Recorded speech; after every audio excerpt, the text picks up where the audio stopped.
Енді ол проблемный кожаға арналған уход жасай бастады бетіне. Әрине ол кетпейді, мен біліп отырмын, себебі оның ішек құрысы забился, мен оны біліп отырмын. Сондықтан мен оған пребиотический напитокты ұсындым.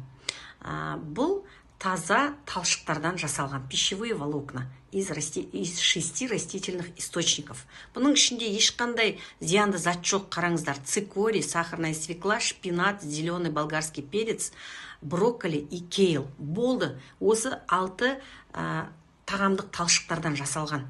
30 грамм күніне біз ішу керекпіз. Міне соны ішкен жағдайда біздің ішегіміз күнделікті нормада жұмыс жасайтын болады. Бұл ішектің жұмысын жақсартуға арналған напиток.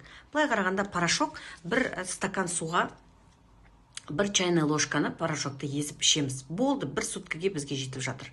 Осыдан кейін